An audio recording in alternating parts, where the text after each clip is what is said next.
Good morning students. I hope कि आप सब अपने घर पर अपनी फैमिली के साथ बिल्कुल से सेफ होंगे। आज जो है बेटा हम न्यूट्रिशन इन एनिमल्स, जो कि आपका साइंस का चैप्टर 2 है, वो पढ़ेंगे। हमने चैप्टर 1 में क्या पढ़ा था? Nutrition in plants. You have learnt in chapter 1 that plants can prepare their own food by the process of photosynthesis, but animals cannot. हमने चैप्टर 1 में ही पढ़ा था बेटा कि प्लांट्स तो अपना खाना खुद से बनाते हैं फोटोसिंथेसिस की प्रोसेस से, लेकिन एनिमल्स फोटोसिंथेसिस का प्रोसेस नहीं कर सकते। Animals get their food either directly or indirectly by eating animals and eat plants. तो जो प्लांट एनिमल्स होते हैं बेटा, वो डायरेक्टली और इनडायरेक्टली प्लांट्स के ऊपर डिपेंड होते हैं अपने फूड के लिए। ये भी मैंने आपको फर्स्ट चैप्टर में अच्छे से एक्सप्लेन किया था। Some animals eat both plants और एनिमल्स, और ऐसे ऑर्गेनिजम्स को हम क्या बोलते हैं? Omnivorous. Recall that all organisms including humans require food for growth, repair and functioning of the body. तो सभी को खाने की जरूरत है किस चीज के लिए? ग्रोथ के लिए, रिपेयर के लिए और बॉडी की अच्छी तरह फंक्शनिंग के लिए। Animal nutrition includes nutrient requirement, mode of intake of food and its utilization by the body.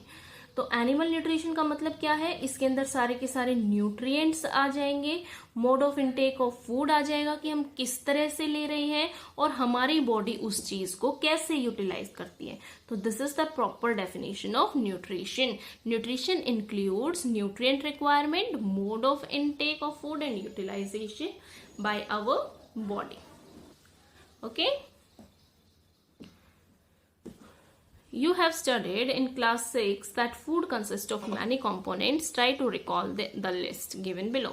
6 में हमने पढ़ा था बेटा फूड के अंदर बहुत सारे components होते हैं, तो वो आपको फिर से कोई भी एक आप रेसिपी ले, जैसे उसमें सॉल्ट होता है, टर्मरिक होती है, ये सब इंग्रेडिएंट्स जो है वो आपको नोट डाउन करने हैं।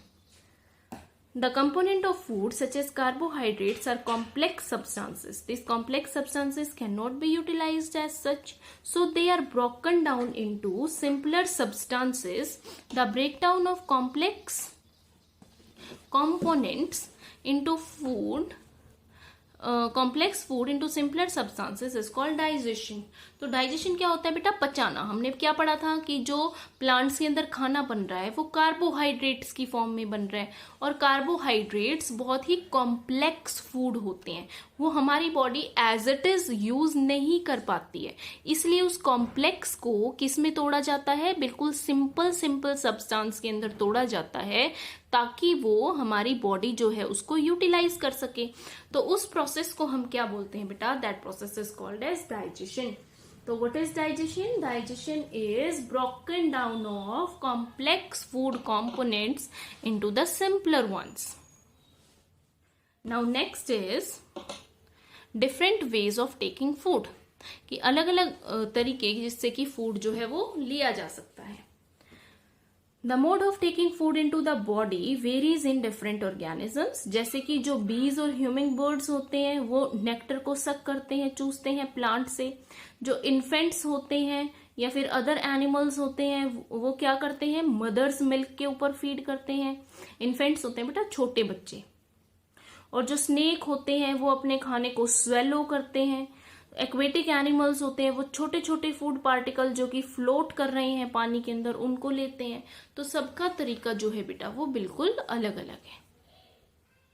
Now let us see this activity.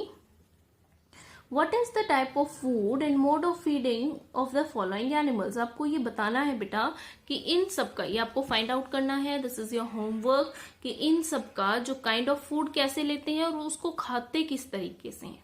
Okay,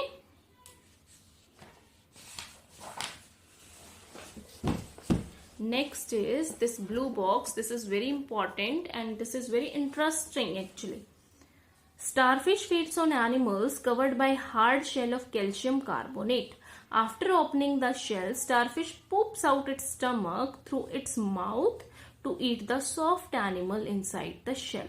देखो बेटा, स्टारफिश कुछ इस तरह की दिखती है और इसके बाहर ना एक कैल्शियम कार्बोनेट का कवर होता है। किस चीज का कवर होता है? बहुत ही हार्ड कवर होता है कैल्शियम कार्बोनेट का। और जब इसका ये शेल ओपन होता है तो जैसे हम तो मुंह में डालते हैं खाना, ये क्या करता है? अपनी स्टमक पूरी बाहर निकालता है और इसकी स्टमक जो है वो खाती है और फिर से अंदर भाग जाती है। तो कितना इंटरेस्टिंग है ना कि इसका पेट बाहर निकल के आता है और फिर खाना खा लेता है।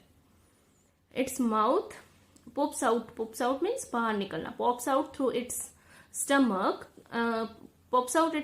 through its mouth to eat the soft animals inside the shell। जो soft animals हैं उनको खाने के लिए। The stomach then goes back into the body and food is slowly digested। फिर स्टमक क्या होगा? जो फूड स्टमक होगी वो अंदर चली जाएगी बॉडी के और धीरे धीरे से जो उसने सॉफ्ट एनिमल खाया है बेटा उसको क्या कर लेगी? उसको डाइजेस्ट कर लेगी। Okay, next is digestion in humans. Humans के अंदर जो है वो डाइजेशन का प्रोसेस।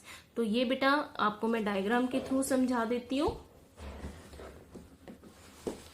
हमारा डाइजेस्टिव सिस्टम बेटा कुछ इस तरह का दिखता है। ओके, तो सबसे पहले दिस इज अवर माउथ। ये हमारा माउथ होता है और मुंह के अंदर जैसे आप देखोगे ना दांत आते हैं, दांत के बाद एक खाली स्पेस आता है जिसमें हमारी टंग होती है, ऊपर पैलेट होता है। तो उस कैविटी को बोला जाता है बेटा बक्कल कैविटी।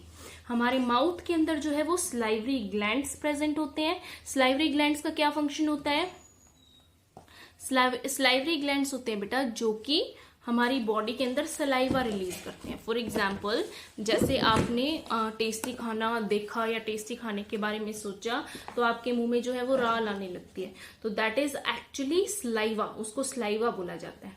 फिर एक लंबी सी फूड पाइप आती है बेटा जिसको ओसोफेगस बोलते हैं। This is food pipe. Food pipe is also known as oesophagus. फिर ओसोफेगस के जो है वो ओसोफेगस के बाद किसमें रिलीज होती है? वो स्टमक के अंदर। दिस इज जो कि बीन शेप किडनी शेप्ड होता है, that is called as stomach. ठीक है, स्टमक के साइड में जो है वो लीवर प्रेजेंट होता है बेटा, समवॉट ट्रायंगुलर इन शेप।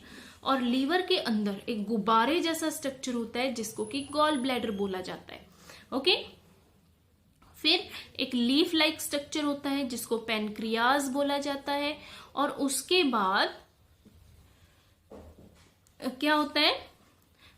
एक पाइप जैसे स्ट्रक्चर बहुत टाइटली पैक्ड प्रेजेंट होता है। इस पाइप लाइक स्ट्रक्चर को स्मॉल इंटेस्टाइन बोला जाता है बेटा।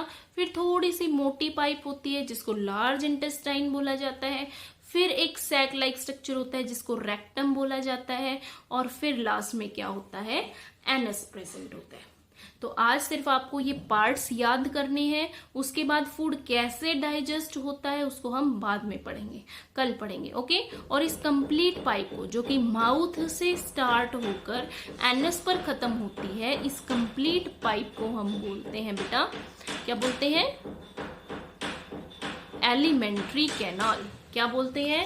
Alimentary canal. आप ये पैराग्राफ कंप्लीट पढ़ेंगे तो इसमें आपको सबको यही बातें बताई गई हैं, जिसको एलिमेंट्री कैनाल या फिर क्या बोलते हैं? डाइजेस्टिव ट्रैक्ट बोलते हैं। Okay, now this is all for today.